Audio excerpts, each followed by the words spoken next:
right, Therapy Thursday is on. This is where we talk about whatever it is that you want to talk about. You can text your question or you can call us at 888-429-0941. Dr. Davi, Meredith MD, Orlando BGYN. We are your therapists working off our community service. So if you got a question, feel free. I'm not going to be a good person for this question, so this is going y'all. Okay. It doesn't say any specific doctor. Okay. It said, I've always been told, don't go to bed mad. I've tried that with my wife, and we are failing in that department. We've only been married 2 years, but it was important that I follow the rules and advice of my dad because they've been married for 35 years, and I thought I would be doing the same. There's been a lot of sleeping on the couch in my house. Oh, man. Am I chasing the impossible? How do you achieve not going to bed mad? How do you achieve it? I go against the grain when it comes to that advice. I mean, sometimes it's good to take a break and get some sleep and just get a refresher and then revisit the conversation a little bit later. So it is an old school thing. It is. This is just for me personally. It works for me as a human being. I think just totally getting into the heat of it and just talking it out for hours and hours is draining sometimes. Here's my advice is you don't always have to have the last word.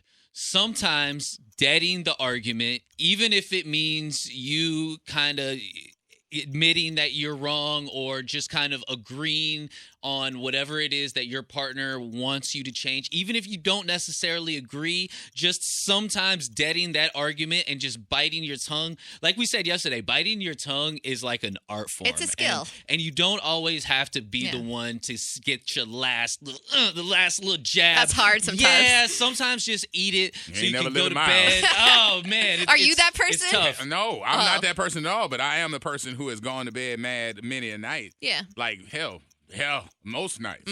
So You don't want it to happen all the time. Yeah, Most nights? Yeah, just like, I mean, and not mad, but just like there was some sort of action that was like not good. And I have seen some marriages that they do have the rule of let's settle it before we go to bed, don't go to bed mad. And I've seen it work out. So I know it's possible, but it does seem antiquated nowadays because people like to sleep it off. Yeah. No, you don't want to always do that. You don't want to always have to resolve an argument before you go to bed. You know, pick and choose, but trust me, revisiting something a little bit later the next day after a refresher and getting some rest, you probably you'll get over it really fast, usually. All right, 888-429-0941. You can slide in with one of your questions. We got it for Dr. Davi, for Meredith MD, or for Orlando. I have one for you, Orlando. Yes. What? As my 9-year-old daughter grows older, so does her body hair, and it's becoming darker.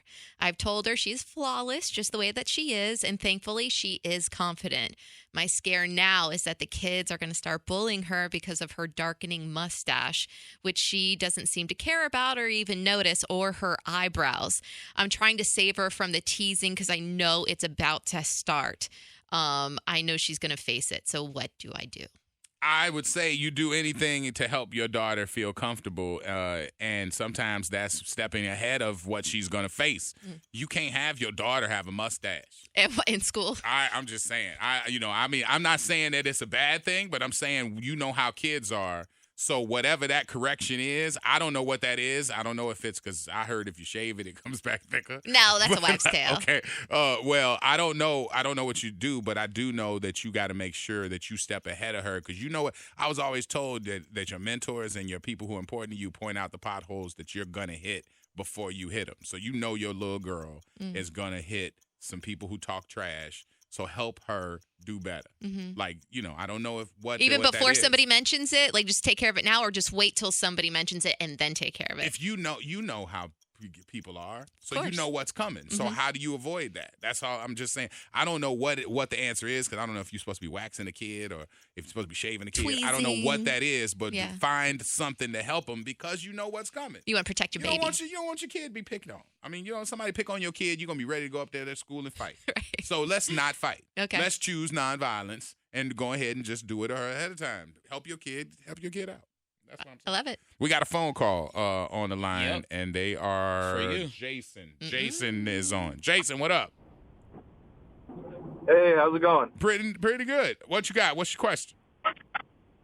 My question for you guys today is a little backstory. I'm 22. I've been working my butt off from nothing, and I finally got everything I want. I'm where I am, and I'm getting ready for law school. I work at a legal firm as a legal assistant. Congratulations. Yeah, good for you.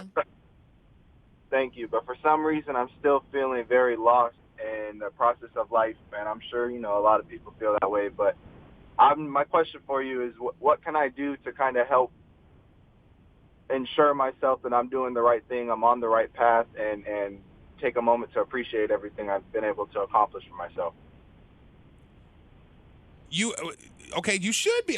First of all, you got to smell the roses. You've been working and achieving a few things, and if you don't recognize them, if you don't stop and kind of like, recharge and enjoy it, you're not going to have the fuel to keep going. It's like you can't just keep running and not looking at the wins. Like, you know what I'm saying? Like when Tom Brady won all these championships, you got to reflect on that so you can know what status you are. Like you don't want to play yourself. You know what I'm saying? So don't just be about the work. You got to be about the celebration. The touchdown dance is important in the process because you have to celebrate the win before you can go fight again. Jason, let me ask you a question, bro. What do you do for fun? Exactly. I think that's that's a part of your work and full-time school. That you need a hobby, bro. An outlet. I think I understand you're in grind mode. You're 22. Your eyes is on the prize. Law school, work, all that. I get it. You got to find some Jason time. You got to find what makes you detach from all of that, the stressors of life. Something that you could pour yourself into. If it's a sport, if it's painting, a creative outlet, whatever it may be. And it ain't got to be a lot. It doesn't have to be a lot. It's just all it is a Control-Alt-Delete moment for you. Yeah, it could be yoga. It could be running. It could be whatever. I think you need something that is just Jason time. The celebration is part of your journey, too, to go back to what Orlando was saying. So you need you time, and also you need to take a second and appreciate all the stuff that you've done. Yeah, so you've done a lot. That's cool. But, don't get caught up in the press release of it, because working hard ain't really like an overachieving thing. It's something that, you're supposed to do. But you're also supposed to be your biggest fan, too. So do some things for yourself. Find you something that's your Control-Alt-Delete moment where you can unplug from all of your brainiac stuff. Yeah. And just do something for fun and then go back to the hustle. An all right? outlet. All right. I appreciate you guys. We have a text. It says, so last year I was lucky enough to stay employed all year, but I only worked 20 to 30 hours a week for 4 or 5 months. Now, since March, I've been working 50 to 60 hours a week. I feel like I'm being taken advantage of, and they are, quote unquote, making me pay for last year's work. I am on salary, so no overtime. They keep telling me help is coming and raises, but I don't know how much longer I can do this. Do I owe them anything? I'm an electrical engineer.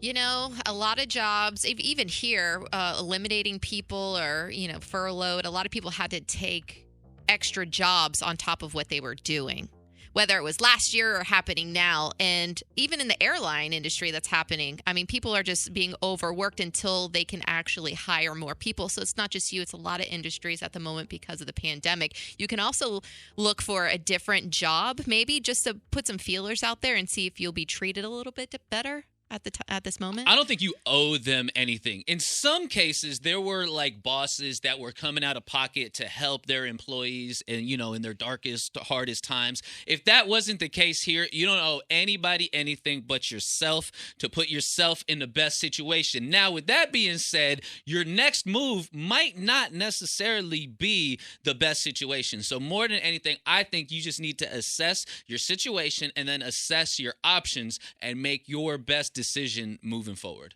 I think you owe people who you went through it with. Like if everybody was hurt, they didn't have it. I think just as of a loyalty thing, if you really liked the job, had the pandemic not happened, which is a big problem, but had it not happened, would you been fine? Yeah, exactly. That's the question, right? And so I mean, you don't want them treating you badly, but you do want to somehow have some sort of loyalty for something. I mean, you just can't, You can see what's out there and see if those workers are actually being stressed out as much as you, because you might be surprised. Maybe people are working way more than that. All right, we got one that says, long-time listener, first-time therapy Thursday question. I've been with my fiance almost 10 years, but I crave ex's sex. What do I do? Help. You think this is a guy or a girl? After 10 years, I wonder if I this is a don't know. guy or a girl. Don't know. I don't know who it is, but after 10 years, I told y'all got to let that go. You're still fantasizing You about gotta it. let that go. Like, I mean, you holding on to a fancy. I would tell you my only advice about this, because honestly, I know the taboo part makes it sexy, Right. but you're romanticizing something from 10 years ago.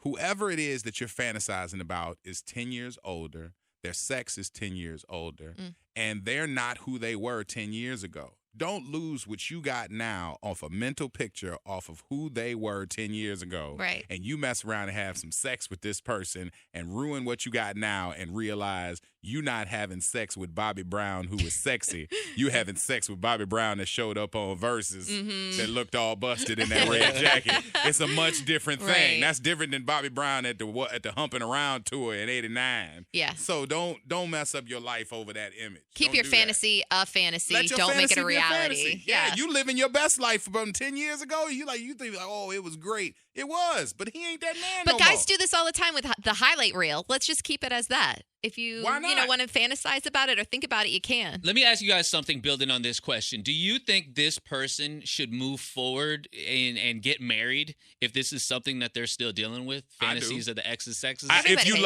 fantasizes. love that person, I don't think that a fantasy or something that you have like a memory should be enough to make you lose what you got now. Like, you just keep it in perspective. It's like, like, hey, I have a new car. I still got my old car, but I still like this. It's like, I still have this memory over here and I can think about it, but I love my new situation. Don't mess up that. Yeah. Okay. I mean, and again, now if they, if it's 10 years and they held on to it tight and they still like look what they look like, that'll give you a whole other problem. But I just think that people always hold on to the sexy part and don't remember that, oh my God, he's balding now. And remember that he's crazy. That Oh, yeah. great sex wasn't enough to keep that relationship going too. Right. You know? You want to go back there, but you don't want the bad part. She's still crazy. Yeah. Or he's still crazy. Or Whoever. whosoever. Yeah, he's still crazy. They For got some sure. problems. Yes. All right, let's see here. We can grab one more. Okay. I have one. My sister is convinced that every house she goes into is haunted. It's really annoying. Recently, we asked her to stay with our daughter, who's 6, for a weekend while my wife and I had to go out of town. When we came back, our daughter started talking about how our house is haunted and she's afraid of going to sleep now. I'm pissed at my sister for putting these ideas into a little kid's head. But how do I deal with this? Calm her down, but also deal with this issue with my sister. You can't let your sister watch the kids no more. It's a wrap. I got to tell you, my mom stopped letting me go over my neighbor's house to be watched because they put a whole bunch of oil on me one day. Oil? They was Oil? praying and they was Pentecostal people and they was praying. And I don't know if it's Pentecostal, but there was something costal, and there was something in the church. And when they was praying, and then there was oils, and I came home all greased up, and my mother was like, "What? That stopped. That stopped." So you just got to watch who you let watch your children. Like you can't. You got to be equally like yoked. You can't be like, "Hey, my kids are vegan," and they like, "Well, we eating sausages." Right. You know what I'm saying? You just got to have somebody that know how to take care of your kid. And just because she's family doesn't make her the best option. Right. You know what I'm saying? Like, yeah, everybody got a crazy family member. They ain't gonna let them kids get watched by. Okay, I think you got some people that your kids ain't going. Absolutely. Yeah, exactly. Nah, not gonna have it. Nah. All right. Therapy Thursday is a wrap.